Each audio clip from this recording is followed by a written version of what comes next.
Hi guys, doing Alex here, licensed CPA and realtor. Now, let's talk about some of the things you consider when you buy and sell a house. Now, for me, if you're a first-time home buyer, some of the things that you want to consider are, what does my future look like, right? And now, I don't want to go too deep into the weeds because there's just a lot of things to consider. However, before you overcomplicate certain things, right? If you just think in terms of where are you now, what are your general expectations for the future within the next 3 to 5 years, let's say, right? And what is your goal in terms of why you want to buy a house, for instance, right? So when you kind of boil these down, it might make it easier for you to make a decision on where, when, and how you want to purchase this home, right? Now, for instance, me personally, my intent was to buy a house actually before I got married, and just didn't work out that way, right? Now, it's one of those things where, as it pertains to me, one of the things that, it happens to be one of these common misconceptions, right? That when you go to buy a house, this is going to be our forever home somehow, right? It can be, right? But statistically, that is not the case, right? I did buy this house, and in my head, even then, I was like, I definitely overpaid for this place. And did I? Maybe, right? But it's one of those things where if you really think in terms of what are your goals going forward, then is, I needed a place that was going to be equidistant or very in a close fashion to both parents, right? I like the ease of having my family nearby, and it was an area where at the time all the things that I was doing, all the things she was doing, it was all kind of central, right? Also, just this neighborhood happened to have everything that we needed within very close proximity, so it made a lot of sense in terms of convenience. It fit our finances at the time.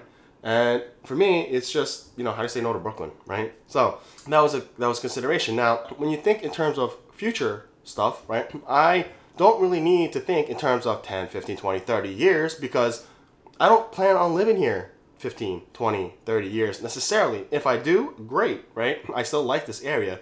But in terms of planning, I don't need to think that I have to live here, right? There's a difference. Can I? Yes. Do I have to? No.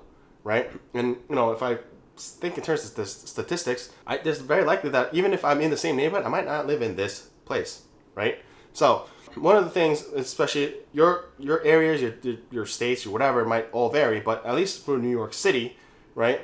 If you live in New York City, 3K and 4K is free. Now, for me at the time when we got married, that was a big question mark, right? Now that we have children, it's one of those things where, hey, I get it, cost of living is a little higher, right? But the prospect of having free 3K and 4K can potentially be a very large amount of money depending on how many children you have, right?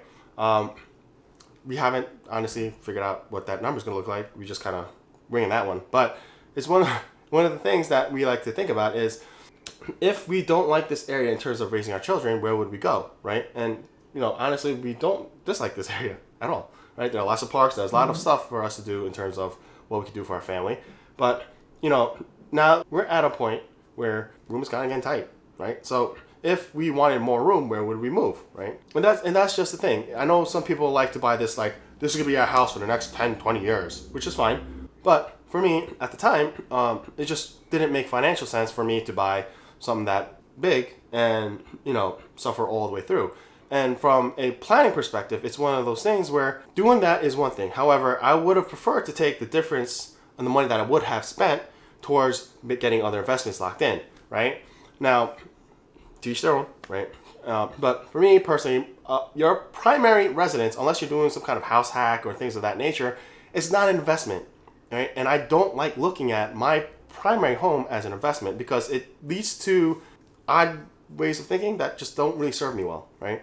Now, don't get me wrong, I have done things using things like HELOCs or home equity lines of credit to lock down deals for other properties, but it's very short term and it's very, calculated and targeted, right? I don't think this is for everyone because I think there are folks who will get themselves into trouble. If it is something you're interested in, do yourself a favor, talk to your lenders, make sure you understand what you're getting into and how these things work, right? Now, can I potentially sell this place and move into another place? Yes, right?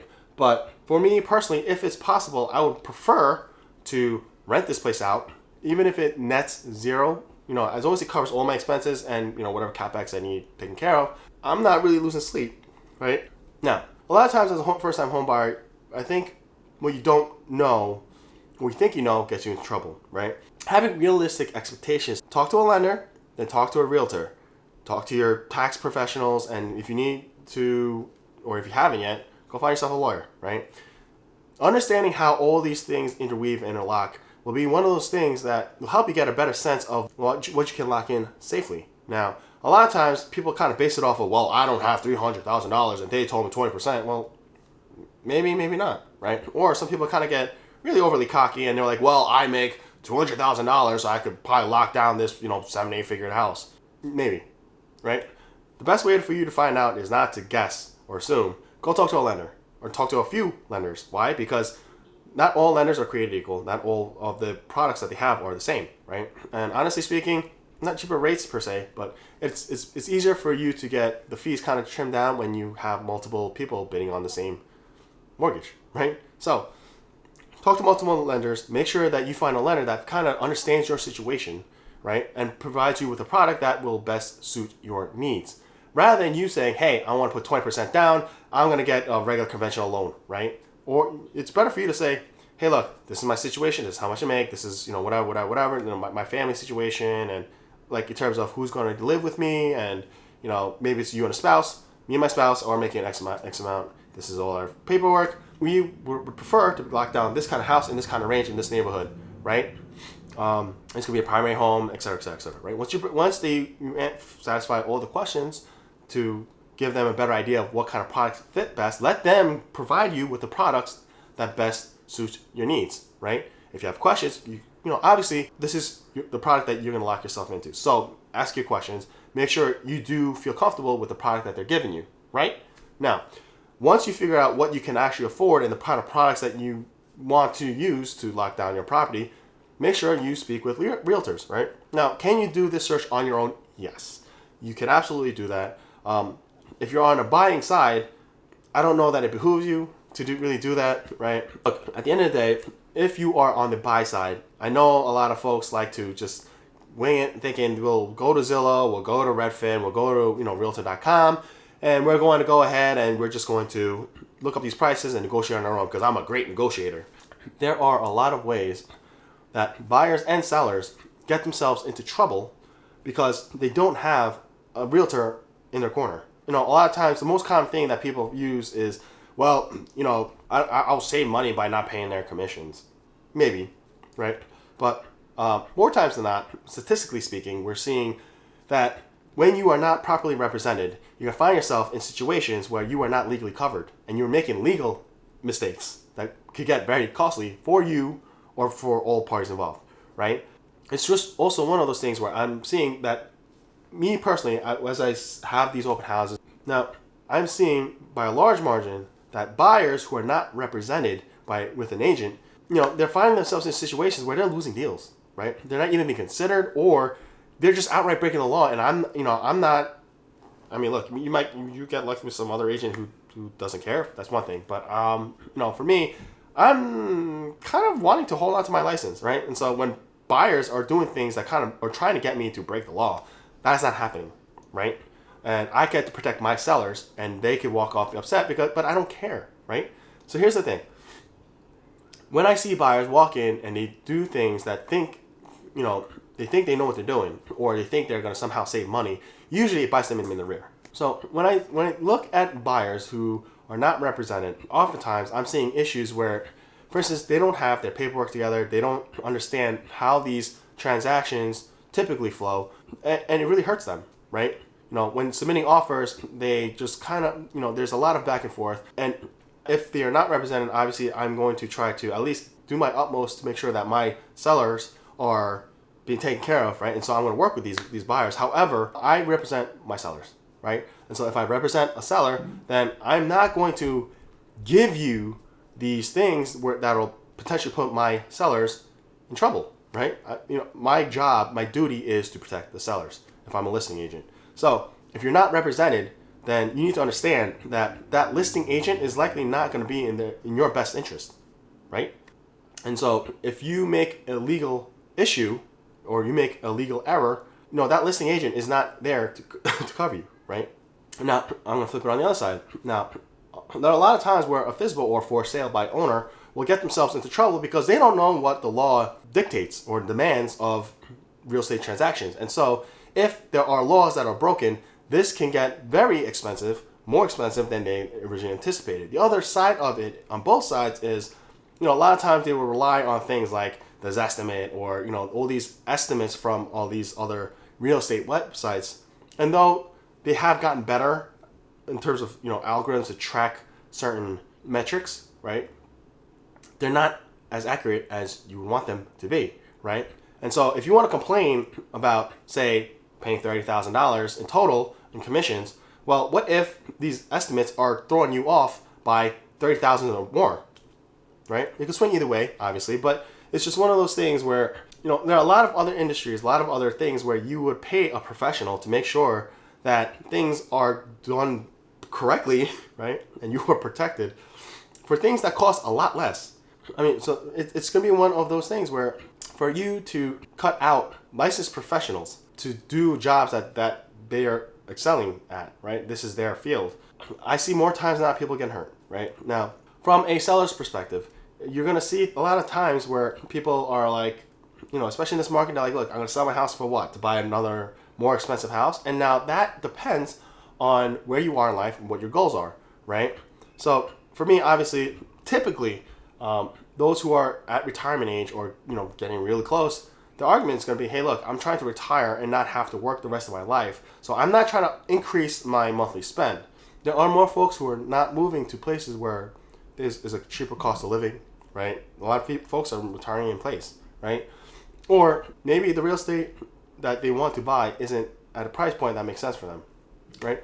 And I feel for them. So in those cases, maybe it makes sense to just stay where you are, right? Maybe you already refinanced, and this is the other side of it. I don't see the market crashing because a lot of folks who already bought their houses at that 2-3% mark. If the market goes crazy, either which way, they're already covered, right?